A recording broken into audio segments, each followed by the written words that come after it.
विद्यार्थियों नमस्कार। आज अपने इस वीडियो में बातचीत करेंगे मध्यकाल की पहचान, यानी पशुओं के अंदर जो ताव में आना अर्थात गर्मी में आना, पाले में आना, या अपन ये कह सकते हैं कि पशु का जब पूर्णतः शरीर जब पहली बार विकसित हो जाता है अर्थात वो गर्भ धारण के लिए हो जाती है, या अपन कह सकते हैं कि जो नर मादा के प्रति जो आकर्षण होता है उसके बाद उनमें जो निषेचन होता है, उस एक नई संतति का निर्माण होता है अर्थात एक नए पशु का जन्म होता है। उस प्रकार की जो प्रोसेसिंग उसके बॉडी के अंदर होती है, तो ये सभी प्रकार के पशुओं में होती है और प्रत्येक प्रकार के प्राणी में ये मध्यकाल पाया जाता है। लेकिन अपन बात पशुओं की करने वाले हैं, तो प्रजनन जो प्रबंधन है या जो अपन कह सकते हैं कि पशुधन प्रबंधन का एक महत्वपूर्ण अंग है। और सामान्यतः फार्म जो पशुओं की प्रजनन संबंधित जानकारी के लिए निम्नलिखित जो शब्दावली है उसको देख लेते हैं। जैसे यौनारंभ, यौनारंभ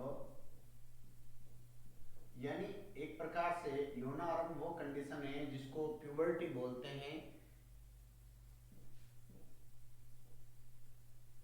यौनारंभ या प्यूबर्टी वह कंडीशन है पशु की जिसमें पशु का जो शरीर है वो अकॉर्डिंग टू गर्भ धारण करने के लिए जो विकसित हो जाता है।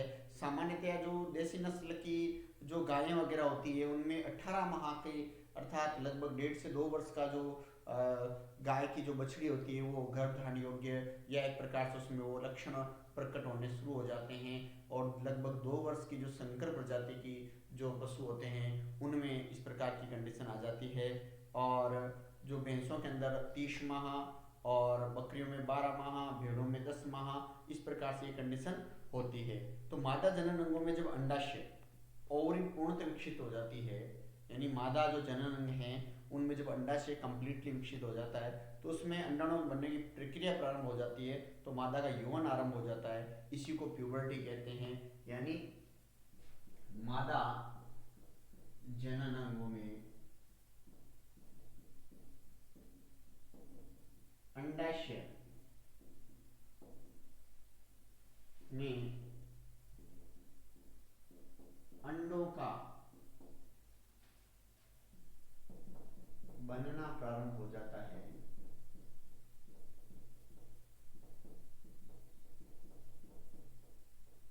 यानी मादा के जो जनन अंग है उसके अंदर जो अंडाशय वो पूर्णतः विकसित हो जाता है और अंडाणु बनने की प्रक्रिया प्रारंभ हो जाती है, तो मादा का यौवन आरंभ हो जाता है। ठीक है,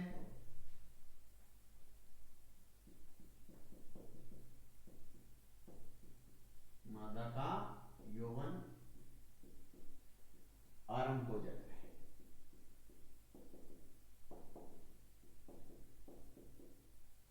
जिसे यौनारंभ या प्यूबर्टी कहते हैं। और ये जो भारतीय नस्ल की गायें जो है, भारतीय नस्ल की गायों में कंडीशन लगभग 24 माह में ऐसी कंडीशन आती है।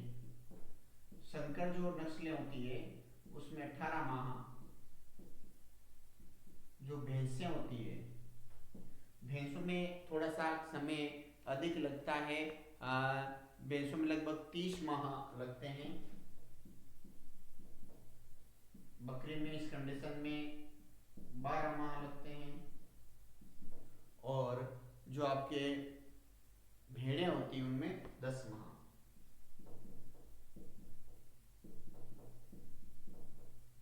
अर्थात इन पशुओं का शरीर जो है इस प्रकार से मादा जो जनन अंग है वो एक प्रकार से तैयार होने लगते हैं। उनमें जब अंडाणु प्रस्फुटित होते हैं तो वह एक प्रकार से इस कंडीशन को यौन आरंभ कहते हैं। और यौन आरंभ या प्यूबर्टी के बाद की जो कंडीशन होती है उसको मध्यकाल कहते हैं। और जब यौन आरंभ स्टार्ट होता है इसके ठीक कुछ समय पश्चात जो पशुओं के अंदर एक इस प्रकार की भावना उत्पन्न होती है जिसमें वह अपने जो एक प्रकार से विपरीत पशु अर्थात जो नर पशु के प्रति आकर्षित होती है, और नर और जो मादा मिलकर के नई संतति के लिए निषेचन करते हैं। और इस प्रकार से ये जो पशु है नए पशु देने के लिए तैयार हो जाते हैं। तो इसका जो आपके प्यूबर्टी के पश्चात जो कंडीशन आती है उसके बाद जो मध्य चक्र आते हैं, तो मध्य चक्र क्या होता है ये देख लेते हैं अपन। मध्य चक्र वह कंडीशन है जिसमें अंडाणु एक निश्चित समय बाद जब अंडाशय से बाहर आते हैं, तो इन दो जो कंडीशनों के बीच का जो टाइम है वो मध्य चक्र कहलाता है। दो मध्यकालों के मध्य, दो मध्यकालों के मध्य पशु के शरीर में होने वाली जो आंतरिक क्रियाएं हैं, उन क्रियाओं के कारण जो आपके एक प्रकार से घटनाओं को, जो शारीरिक क्रियाएं हैं उन्होंने क्रियाओं की घटनाओं को मध्य चक्र कहते हैं।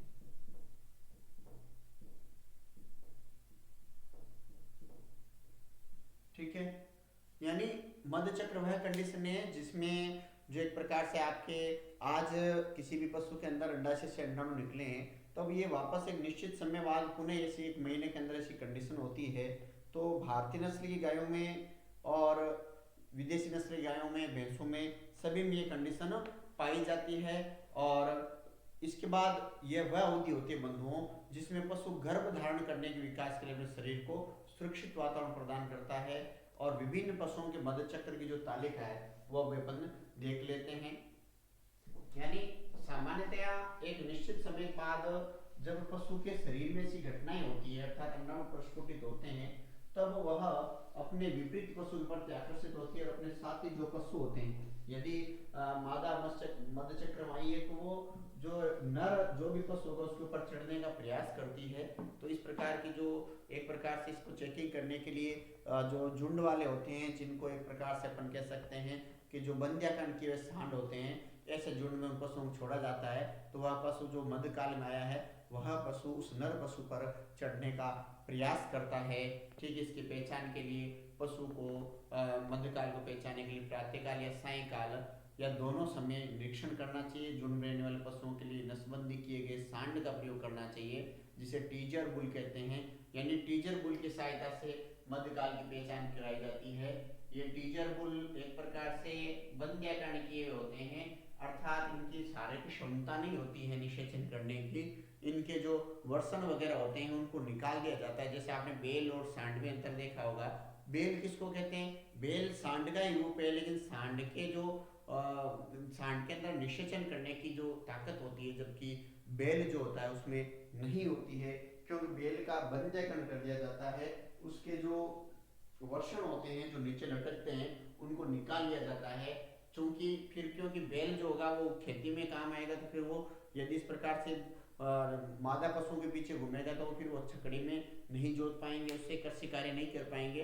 तो क्या किया जाता है, जैसे ही आपके बैल थोड़ा सा, जैसे वो छोटा जिसको अपन बछड़ा बोलते हैं बड़ा होता है, तो बछड़े को जैसे उसका यौनारंभ स्टार्ट होता है, उसके अंदर भी प्यूबर्टी होती है, तो उस यौनारंभ के समय उसके जो वर्षण निकाल लिए जाते हैं, जिससे उसमें निषेचन करने की क्षमता नहीं होती। तो इस प्रकार के जो पशु होते हैं उनको टीजर बुल कहा जाता है। ये टीजर बुल एक प्रकार से बंध्याकरण किए हुए सांड होते हैं, किए हुए नर पशु होते हैं। इनके झुंड उनको छोड़ा जाता है मादाओं को, और मादाएं जब उनके साथ जो उनके ऊपर चढ़ने का प्रयास करती है तब ऐसे पता लगा लेते हैं ये मध्यकाल में आ गई है। मध्यकाल के आने के पश्चात उनमें यानी जो एक अच्छी नस्ल के सांड के साथ उसका निषेचन कराया जाता है, या फिर कृत्रिम गर्भाधान विधि द्वारा उसके गर्भ के अंदर जो है अच्छी नस्ल के सांड का वीर्य छोड़ा जाता है। और उसके बाद जो अंडाणुओं से उसके जो शुक्राणु एक प्रकार से निषेचन करके एक नए पशु का उसके गर्भाशय में निर्माण करते हैं। और एक निश्चित समय बाद जब जो पशु है वो प्रसव के काल में अपना एक नया जब बच्चा देता है, उसके बाद उसका दूध प्राप्त किया जाता है। ठीक है, तो इसमें आपके मध्यकाल का जो नाम है उसको गर्मीमाना या पाल्याना, इन शब्दों के माध्यम से भी जानते हैं कि पशु के अंदर जो है गर्मी आ गई है या पाला आ गया है, या उसको कुछ लोग ताव बोलते हैं, ये पशु ताव में है। ठीक है, ये विभिन्न प्रकार की शब्दावली अलग अलग जगह अलग अलग काम की ली जाती है। तो टीजर बुल से पता करते हैं कि किस प्रकार से जो है पशु है मध्यकाल में आया कि नहीं आया है, इसके लिए अपन एक सारणी बना लेते हैं। सबसे पहले जैसे पशु है और उस पशु के जो एक प्रकार से वो मध्यकाल में आने की आयु,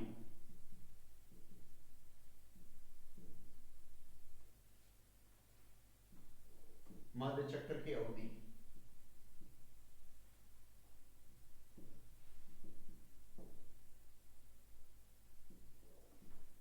और आपके प्रजनन का उचित समय,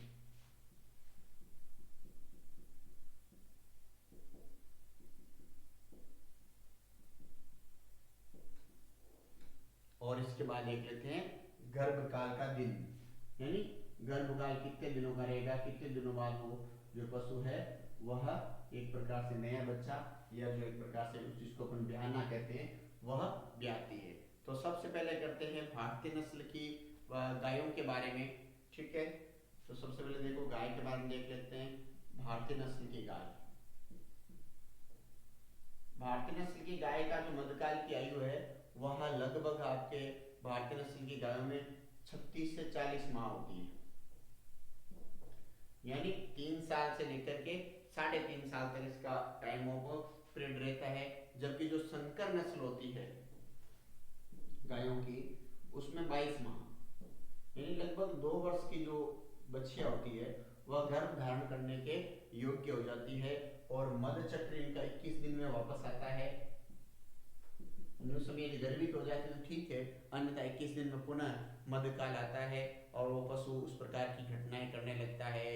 वो चारा नहीं खाता है, बार बार मूत्र करता है, पीछे की ओर मुड़ के देखता है और रंबाता है जोर जोर से, और जैसे दूध उत्पादन भी उसका कम हो जाता है। पशु को, छोटे पशु को, अपने बच्चे को भी पास में नहीं आने देता है, यानी एक प्रकार से वो हीट में आ जाता है। और हीट में आने के कारण जो है उसको जब तक गर्भित नहीं करवाया जाता है तो वह लगभग 2 दिनों तक ऐसी घटनाएं करता है, और जब वो हीट में आना बंद कर देता है तो वो पुनः 21 दिन बाद वो कंडीशन आती है।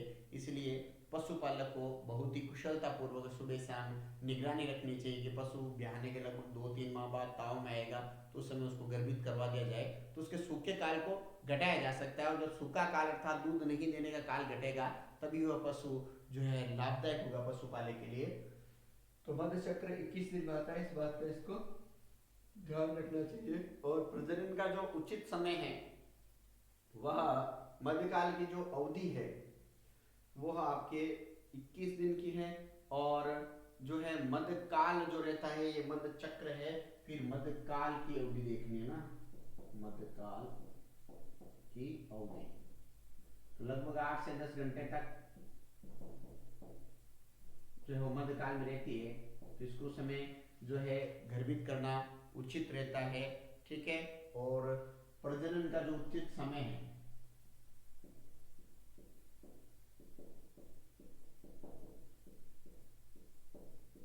वह है 8 से, जो प्रजनन का मध्यकाल की अवधि 8 से 10 घंटे रहती है। ठीक है, तो 10 से 24 घंटे के बीच में रहती है, ये ध्यान रखना है मध्यकाल की अवधि। और प्रजनन जो है 8 से 10 घंटे बाद करवा देना चाहिए। ठीक है, और जो गर्भकाल है इनका वह लगभग 280 दिन होता है। ठीक है, 280 दिन के लगभग में जो गाय है वह एक प्रकार से अपना बच्चा दे देती है, कहीं कहीं 281 दिन में मिलता है। तो 281 दिन इसका गर्भकाल होता है, और सामान्यतः 270 और 280 दिन के बीच में गाय है वह एक प्रकार से बच्चा दे देती है। और तो ये गायें जो होती है 10 से 24 घंटे के बीच तक इनमें मध्यकाल रहता है, अर्थात वो जो उस कंडीशन में रहती है और उसके बाद वह कंडीशन नॉर्मल हो जाती है वापस, और फिर पुनः 1 महीने का लगभग यानी 21 दिनों में इंतजार करना पड़ता है। तो 8 जैसे अभी मध्यकाल में आई है पशु के अंदर ये कंडीशन है, तो ठीक इसके लगभग 8 से 10 घंटे बाद उसको गर्भित करवा देना चाहिए अच्छी नस्ल के सांड से या कृत्रिम गर्भाधान से। गाय के बाद बात करते हैं अपन भैंसों की। तो भैंस जो है इसमें 36 से 40 माह का टाइम लगता है मध्यकाल की आयु इसकी। मध्य चक्र इसका भी 21 दिन का होता है। इसमें भी मध्यकाल की अवधि लगभग 12 से 36 घंटे होती है और मध्यकाल की अवधि 12 से 36 घंटे होती है और प्रजनन का उचित उचित समय होता है वह अंतिम 8 घंटे होता है।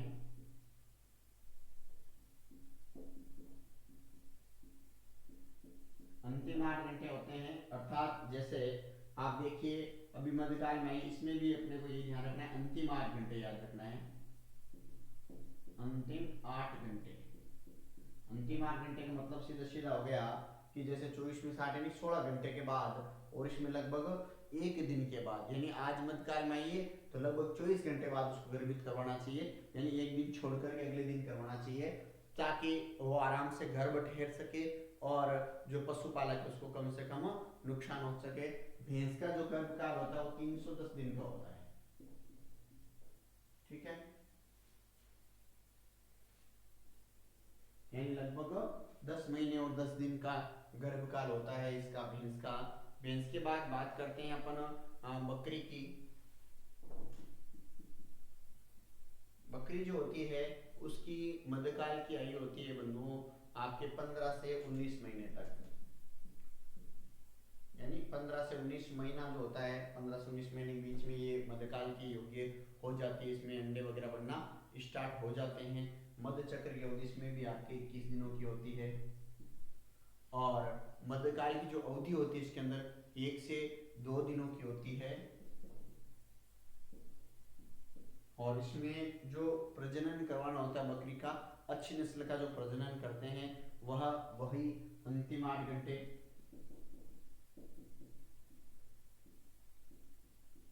और बकरी का जो गर्भकाल है वह गर्भकाल के दिन सबसे कम है 151 दिन है, ये ध्यान रखना, यानी इन तीनों में कम है 151 दिन। वैसे भेड़ में 147 दिन होते हैं।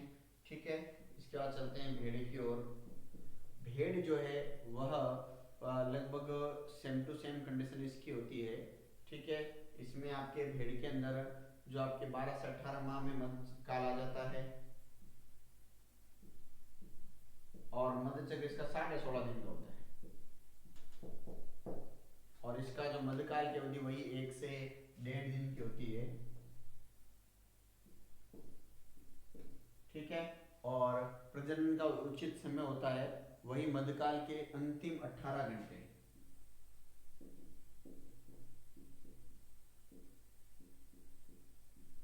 और गर्भकाल के जो दिन होते हैं वह होते हैं 147 दिन। तो इस प्रकार से यह जो प्रमुख रूप से जो पशु पाले जाते हैं दूध के लिए या ऊन के लिए, ठीक है, तो गाय, भैंस, बकरी और भेड़, इन सब का देख लीजिए मध्यकाल की आयु ये भारतीय नस्ल में 36 से 40 में 3 साल से 3.25 साल, संकर में लगभग 2 वर्ष से भी कम यानी 22 माह, भैंस में 36 से 40 माह और जबकि बकरी में 15 से 19 माह, भेड़ में 12 से 18 महीने। मध्य चक्र की अवधि मतलब वापस अंडाणु बनकर के जब वो गर्भाशय के अंदर आते हैं और वो एक निषेचन के लिए तैयार होती है और एक प्रकार से वैसे एक्टिविटीज करती है जिससे कि पशुपालक को पता चल जाता है कि अपने जो भी पशु हीट के अंदर आ गया है, ताव में आ गया है और अब इसको किसी नर जो पशु की आवश्यकता है ताकि वो इसकी जो ये अवधि है इसके अंदर इसको गर्भित कर सके। अब देखते हैं मध्यकाल की पहचान कैसे करेंगे। तो मध्यकाल की पहचान करने के लिए अपन देखेंगे पशु काफी उत्तेजना में होता है और वह कुछ भी खाता पीता नहीं है और बार बार रंभाता है, तो इन चीजों से पहचाना जा सकता है उसका जो एक प्रकार से जनन है वो काफी फूल जाता है, वो पूंछ ऊपर की ओर उठाता है। तो ये सारे लक्षण हैं जो कि मध्यकाल की पहचान करने के लिए आवश्यक रूप से पशुपालक को ध्यान में होने चाहिए ताकि वो पशु को उचित समय पर गर्भित करवा करके और वह उससे जो नया जो एक प्रकार से पशु प्राप्त कर सके। तो मध्यकाल की पहचान, मध्यकाल की पहचान के लिए देखो सबसे पहली चीज यह है कि पशु बेचैन और उत्तेजित होता है, ध्यान रखना चाहिए। पशु बेचैन और उत्तेजित होता है, बहुत ज्यादा एक्साइटेड होता है और वो कुछ भी खाता पीता नहीं, ये भी ध्यान रखना चाहिए, यानी खाना पीना बंद कर देता है।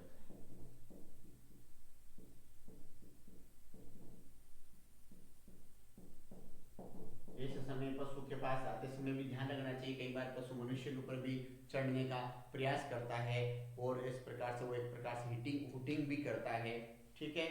और पशु बार बार पेशाब करता है, बार बार थोड़ा थोड़ा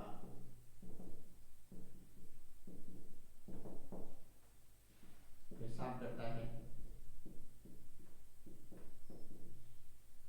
रंभाता है, ठीक है।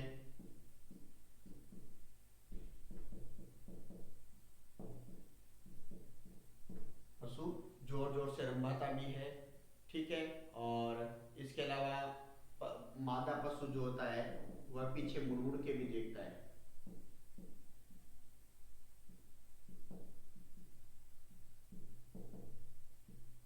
पीछे मुड़ मुड़ करके देखता है।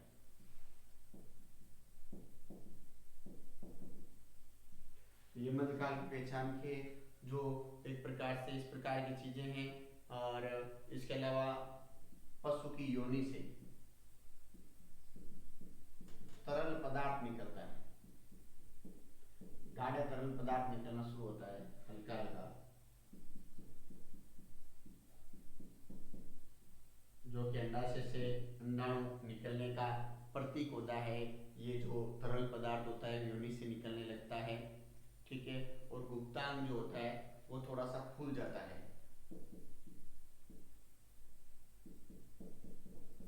जिसको सामान्यतः भग कहते हैं, हल्का सा फूल जाता है। पशु जो है पूंछ ऊपर की ओर करता है,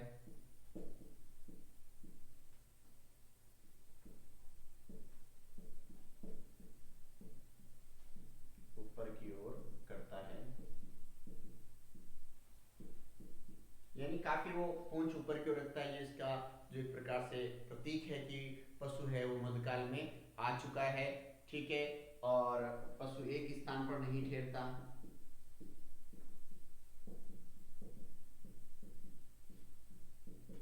यानी इधर उधर विचरण करता है।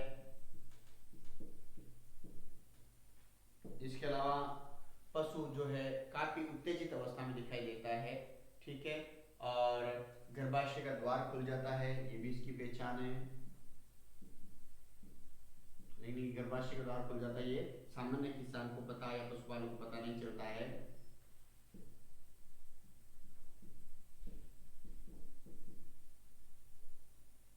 और जो पशु है उसका दूध है कम होना शुरू हो जाता है, दूध उत्पादन कम हो जाता है।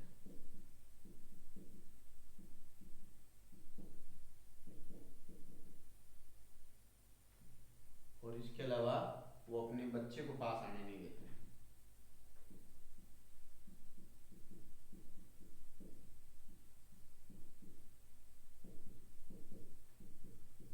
तो ये मध्यकाल की पहचान है, ठीक है। गर्मी में पाले या ताव या हीट के अंदर, यानी पशु जो गर्भित होने की जो कंडीशन होती है उसके अंदर एक प्रकार से कितना एक्साइटेड है इसका पता चल जाता है। पशु बेचैन और उत्तेजित हो जाता है, काफी मात्रा में इधर उधर जो तेज गति से चलने लगता है।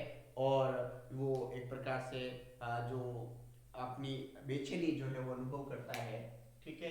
खाना पीना लगभग बंद कर देता है, बार बार थोड़ा थोड़ा जो है पेशाब करता है और रंभाता है। इसके अलावा पीछे मुड़ मुड़ के देखता है मादा पशु, योनि से उसके तरल पदार्थ निकलने लगता है हल्का हल्का। और गुप्तांग जो है वह हल्का सा फूल जाता है, पीछे का जो भग होता है, ठीक है। पशु पूंछ ऊपर की ओर करता है और एक स्थान पर नहीं ठहरता है, गर्भाशय का द्वार उसका खुल जाता है, दूध उत्पादन कम हो जाता है, बच्चे को पास में नहीं आने देता है। और आप सामान्यतः ग्रामीण क्षेत्रों में या शहर में देखते हो एक पशु दूसरे पशु के ऊपर चढ़ने लग जाता है, यानी मादा पशु भी नर पशु पर चढ़ने का प्रयास करता है। यह कि उसके अंदर हार्मोन्स की जो एक कंडीशन होती है, ये घटनाएं होती है, इससे पशु पहचान लेता है। फिर जब नर पशु जो है उसकी गंध से ही मादा पशु के पास में आ जाते हैं, खुले में कोई भी सांड वगैरह विचरण करते हैं तो काफी दूर से सांडों को पता चल जाता है कि उस मध्यकाल में आए हुए पशु की वो पहचान कर लेता है कि एक विशेष प्रकार की जो एक प्रकार से गंध होती है वह नर पशु तक पहुंचती है और नर पशु जो है उसके पास आ जाता है, उस पर चढ़ने का प्रयास करता है। इस प्रकार से मध्यकाल की पहचान आराम से जो है पशुपालक या जो अपने किसान भाई हैं जो पशु पालते हैं वह कर सकते हैं, और इसके पश्चात वह उसको अच्छी प्रकार से गर्भित करवा सकते हैं। नई नस्ल के संकर जो सांड होते हैं, अच्छी नस्ल के विदेशी नस्ल के सांडों के वीर्य के द्वारा भी उसको कृत्रिम गर्भाधान द्वारा जो है संचय वो एक प्रकार से निश्चित करवाना चाहिए, गर्भित करवाना चाहिए। क्योंकि यदि अच्छी नस्ल का सांड वगैरह नहीं होता है तो आपका जो पशु है उसका जो बछड़ा होने वाला है या बच्ची होने वाली है वो अच्छी नस्ल की प्राप्त नहीं होगी, तो उसकी उत्पादन क्षमता कम होगी। इसलिए उत्पादन क्षमता बढ़ाने के लिए आजकल जो जितने भी वेटरनरीज का सामान मिलता है, पशुओं के लिए जो दवाइयाँ वगैरह मेडिसिन मिलती है, वहाँ पर्याप्त मात्रा में जो वीर्य जो संचित होता है, अच्छी नस्ल के सांडों का वीर्य सिंचित होता है। एक जो नर जो आपके सांड होता है वह अधिकतम जैसे एक बार में 60 से 100 गायों को गर्भित कर सकता है, लेकिन उसको कृत्रिम गर्भाधान द्वारा उसके वीर्य के द्वारा 1000 से भी अधिक गायों को निषेचित कर किया जा सकता है। इसलिए नई विधियों के द्वारा जो एक प्रकार से निषेचित करना काफ़ी फायदेमंद रहता है पशुओं के लिए। तो पशुओं की मध्य चक्र के लिए सबसे पहले ध्यान रखना चाहिए कि उसका यौनारंभ यानी प्यूबर्टी का काल क्या है। प्यूबर्टी काल के बाद पशु की जो कंडीशंस हैं, पशु का जो व्यवहार देख करके पशुपालक को पता होना चाहिए कि पशु की क्या कंडीशन हो रही है, अर्थात वो वास्तव मध्य चक्र में आ गया है क्या, मध्यकाल में आ गया है क्या। वेटरनरी जो डॉक्टर्स होते हैं, कंपाउंड्स होते हैं, जो ट्रेंड होते हैं, वह पशु के पीछे से हाथ डाल करके भी गर्भाशय का द्वार खुला है कि नहीं खुला है, ये इसका वो पता कर लेते हैं। हाथ में ग्लव्स वगैरह पहन करके मलाशय के द्वार में से वो हाथ डाल करके और वह जो है पशु के गर्भाशय तक अपना हाथ पहुंचा करके और वह जानकारी कर लेते हैं कि गर्भाशय का द्वार खुला हुआ है क्या। और एक विशेष प्रकार का जो एक इंजेक्शन होता है जिसमें वीर्य भर करके पशु के जो है वह एक प्रकार से आपके योनि द्वार से उसको डाल करके उसमें जो उचित नस्ल के सांडों का वीर्य होता है उसको उसमें डाल देते हैं, फिर उसको निषेचित करवा देते हैं। तो इस प्रकार के जो ट्रेंड लोग होते हैं वही जो है मध्यकाल की पहचान करने के पश्चात इस प्रकार की एक्टिविटी कर सकते हैं। तो किसानों को मध्य चक्र के लिए ये जो 10-12 बातें जो सामने लिखी हुई है इनके बारे में ध्यान होना चाहिए, ताकि पशु को उचित समय पर गर्भित करवा करके, ताकि अभी जैसे दूध देने वाला पशु है, दूध दे रहा है और समय पर यदि गर्भित हो गया तो जैसे 7-8 महीने दूध देगा ही, अगले जैसे 1-2 महीने बाद जो सूखा काल है उसके पश्चात नया पशु प्राप्त हो पाएगा। यदि किसान पता नहीं रख पाते, एक ही जगह पशु को बांधते हैं, पशु जब मध्यकाल में आता है उसकी सामान्य जानकारी वो प्राप्त नहीं कर पाते, तो उसका जो मध्यकाल है वह आता रहता है जाता रहता है, और यदि उसको गर्भित नहीं करवाया जाता है तो पशु खाली रह जाता है, जो किसानों के लिए बहुत ही नुकसानदायक होता है। क्योंकि जैसे जैसे पशु लेट गर्भित होता है तो उसका दूध भी वापस उत्पादन भी लेट होगा, क्योंकि नया बच्चा जब तक पशु के पेट से नहीं आएगा तब तक पशु दूध उत्पादन की क्षमता विकसित नहीं कर पाएगा, क्योंकि एक प्राकृतिक या नेचुरल प्रोसेसिंग है। यदि वो गर्भित होगा तो ही पशु के अंदर दूध अधिक मात्रा में आएगा, अन्यथा वो जैसे एक जो दुग्ध 1 वर्ष में दूध देता है उतना ही देगा, उसके बाद जो उसका दूध भी जैसे मान लो जितना लगभग औसतन अपन ने पढ़ा था प्रत्येक नस्ल के अंदर कि भाई कौन सी नस्ल की गायें या कौन सी नस्ल की भैंसें कितना दूध देती है, 4000 लीटर प्रति गर्भ जो आपके दूध काल में जब वो ब्याने के बाद देती है प्रत्येक ब्यांत में, तो उसके ब्यांत के बाद खाली जब जगह जाएगी 4-6 महीने चले जाएंगे, तो उसमें जब पशु आप लेट गर्भित करवाओगे तो आपको बहुत बड़ा नुकसान होगा, अर्थात किसानों को नुकसान होगा। प्रिय विद्यार्थियों, इस चीज का ध्यान रखना है। अब इसके बाद अपन देखते हैं जननांगों की सामान्य जानकारी, यानी पशुओं के जो जननांग होते हैं, नर जननांग, मादा जननांग, उनकी सामान्य जानकारी लेते हैं।